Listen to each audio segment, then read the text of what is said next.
Assalamualaikum warahmatullahi wabarakatuh. Kita pada hari ini kembali membahas terkait pembangunan ibu kota Nusantara.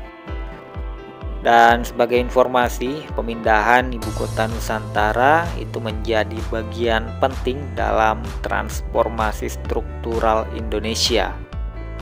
Mengapa demikian? Karena integrasi kehidupan masyarakat yang berkeadilan diharapkan dapat terjadi, sehingga manfaat pembangunan IKN itu bisa dirasakan oleh seluruh lapisan masyarakat di Indonesia. Dan untuk mendukung suksesnya pemindahan IKN yang akan dimulai pada semester 1 2024, pihak pemerintah harus mengajak peran aktif masyarakat lewat kreatif talks pojok literasi, tentunya dengan menghadirkan informasi terkini ataupun gambaran masa depan ibu kota Nusantara agar masyarakat lebih tahu dan paham mengenai arah pembangunan ibu kota Nusantara ini menuju Indonesia emas di tahun 2045. Mengapa mulai dari sekarang memang sudah dipersiapkan untuk pembangunan menuju 2045? Tentunya segala hal memang harus dibuat dengan ibaratnya kita melakukan pembangunan itu tentu dimodali dengan pondasinya dulu. Sama halnya dengan ibu kota Nusantara, kita saat ini sudah mulai bergerak dengan melakukan pembangunan, yakni pemindahan ibu kota Nusantara yang dikerjakan oleh putra-putri terbaik bangsa Indonesia.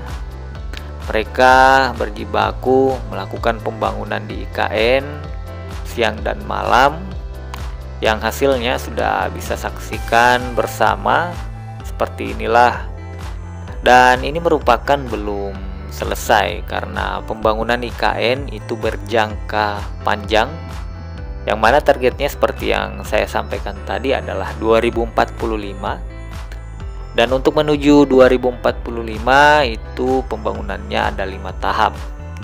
Dan tahap pertama kita sudah berada di akhir, yang mana di tahap pertama itu menurut informasi dari pemerintah tahap pertama mulai dari tahun 2000 hingga 2024. Dan saat ini kita sudah berada di akhir tahun 2024. Dan nantinya 2024 hingga 2029. Nah, itu masuk dalam fase kedua atau tahap kedua.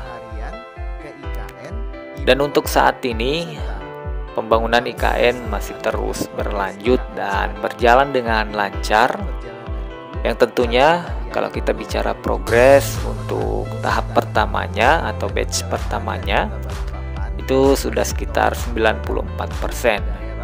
Dan adapun untuk tahap kedua itu sekitar 60%, dan kabarnya untuk tahap ketiga itu sekitar 40%.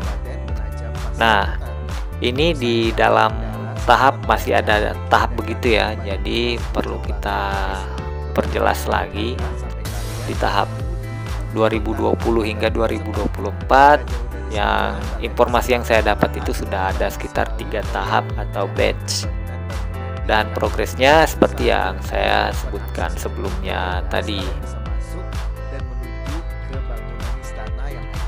Nah, pemindahan pusat pemerintahan ke IKN ini tidak hanya memindahkan lokasi dan perangkat pemerintahan saja, melainkan menjadi simbol lompatan untuk transformasi bangsa Indonesia menjadi lebih maju dan adaptif dengan perubahan.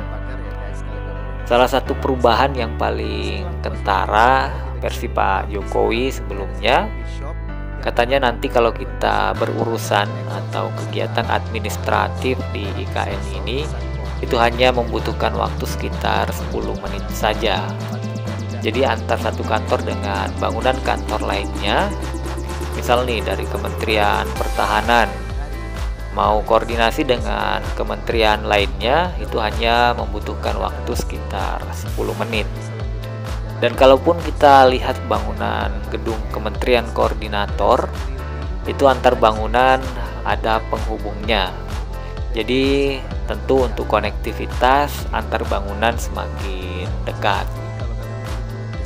Nah, dampaknya adalah segala bentuk kepengurusan, baik itu secara administratif maupun berkas, itu akan semakin cepat. Dan kepengurusannya pun akan lebih mudah karena dalam melakukan interaksi secara langsung yang nyata lebih cepat selesai. Nah, itu untuk antar kementerian ya, maupun dengan instansi terkait lainnya di kawasan pemerintahan IKN ini.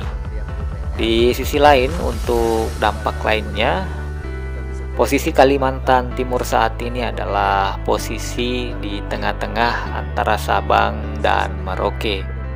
Jadi itu akan lebih memangkas waktu lagi kepengurusannya menuju ibu kota Nusantara.